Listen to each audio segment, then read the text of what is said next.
जय जिनेन्द्र, प्रणाम। जैसे कि हम सब जानते हैं कि गोल्ड के रेट दिन ब दिन नई ऊंचाइयां छू रहे हैं। ऐसे में हाल ही में न्यूज़ आए हैं कि चाइना में गोल्ड का बड़ा भंडार मिला है। ऐसा ही एक गोल्ड का भंडार बिहार के राजगीर के वैभारगिरी पहाड़ी की तलहटी की गुफा में बंद है। इसे सोन भंडार गुफा कहा जाता है। सोन भंडार का अर्थ है स्वर्ण भंडार, यानी सोने का खजाना। इस बारे में प्रचलित किंवदंती अनुसार यह खजाना बिंबिसार यानी श्रेनिक राजा का है। उसकी मृत्यु के पश्चात उसकी रानी चेल्ला ने गुफा में रखे इस खजाने को पत्थर के दरवाजे से बंद करवाकर शंख लिपि में एक मंत्र लिखवाकर सुरक्षित कर दिया है। जैसे अली बाबा 40 चोर में था, खुल जा सिम सिम, वैसे ही सिर्फ मंत्र पढ़कर ही दरवाजा खुलेगा। अंग्रेजों ने इस गुफा को तोप के गोले से उड़ाने की कोशिश की, किंतु नाकामयाब रहे। इस खजाने के रहस्य के विषय में स्थानीय लोगों का क्या कहना है, जानते हैं उनकी मुंह जुबानी। भगवान महावीर स्वामी के समय में राजगिरी मगध की राजधानी थी और मगध के राजा श्रेणी महाराज थे। तो अपना जैन साहिब में राजा श्रेणी का भंडार, श्रेणी का खजाना माना गया है। तो यहाँ पर देखिए दरवाजे का निशान है। ये दरवाजा जो है बहुत प्राचीन जमाने से बंद है और ऐसा इतिहास रहा है कि दरवाजे के पीछे 3 माइल की लंबी गुफा है, सुरंग है। सोम का मतलब सुरंग होता है। उधर आपका गर्भजल का कुंड हुआ तो गर्भजल कुंड के बगल से 565 सीढ़ी ऊपर पाटना पहाड़ चढ़ना पड़ता है।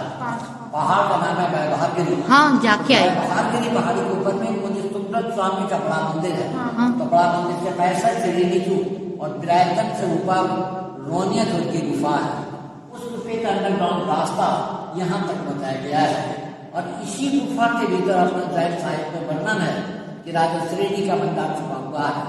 अब ये दरवाजा बंद रहने का कारण है कि राजा श्रेणी का पुत्र टोनी पैसे के लालच में अपने पिता को कैद कर कारागार में बंद कर कड़ी सजा दी, यहाँ तक कि पैर पवाकर नमक भी भरवाए। तो लास्ट में श्रेणी महाराज के पास एक हीरे की अंगूठी थी, वो इसे यूज कर मैं आत्महत्या किए। तो राजा श्रेणी की पत्नी दो तीन चेतना गुस्से में आकर भंडार जैन मुनि गौतम स्वामी को सौंप गए, लेकिन वो तो साधु थे, धन का जरूरत था नहीं। वो इसी गुफा के भीतर रखकर ऊपर से पत्थर का दरवाजा बंद कर एक शिलालिपि लिख दिए, बनाऊंगा कि वह लिपि जो विद्वान वाचेंगे ये दरवाजा आप पे आप खुल जाएंगे। प्रभु की महिमा, वो लिपि किसी ने वाचा नहीं। जब ब्रिटिश का समय आया तो राजा श्रेणी का भंडार जानकर अंग्रेज सरकार ने क्या किया, सामने वाली जंगला से तोप लगाकर तोड़ना चाहा, टूटा नहीं। भारत सरकार तोड़ने का कोई कोशिश किया नहीं बना, क्योंकि पहाड़ के भीतर के अंदर लोहा फास्फोरस है।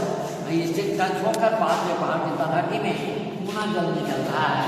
अगर इसे छोटा सा डायनामाइट से छोड़ा जाए, ब्लास्ट कर जाएगा, ज्वालामुखी फूटेगा, पूरा जल वगैरह बंद होने का उम्मीद है।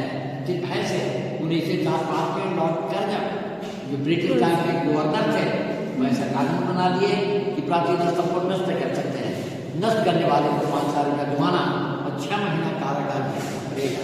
इसका लिपि देखा देखिए, मान यही प्राचीन जमाने का शिलालिपि है जो मुनि गौतम स्वामी ने लिखा। इसी लिपि के बारे में अपना जैन शास्त्र में वर्णन है कि लिपि जो विद्वान वाचेंगे वो दरवाजा आप पे आप खुल जाएंगे। लेकिन ये लिपि किसी ने वाचा नहीं, शंख लिपि नाम से जाना जाता है, क्योंकि इसमें कुछ अल्फाबेट सेक्शन है जो कि शंख आकार का मिल रहा है। तो प्राचीन जमाने में जितनी पुस्तकें होती थी वो नालंदा लाइब्रेरी में रखी जाती थी। जब 1199 में बख्तियार खिलजी का नालंदा यूनिवर्सिटी पर आक्रमण हुआ, वो तो आग लगा दिए और 6 महीना वहाँ चलता रहा। तो वहाँ की पुस्तकालय जो थी रत्न दधी, रत्न रंजन और रत्न सागर, ये तो जल गई। उन भाषाओं में शंख लिपि का आज तक पढ़ाई हुआ है। अब की बार आप राजगीर आए तो स्वर्ण भंडार की मुलाकात अवश्य ले, शायद आपके प्रयत्नों से ये दरवाजा खुल जाए। Subscribe and like please. जय जिनेन्द्र, प्रणाम।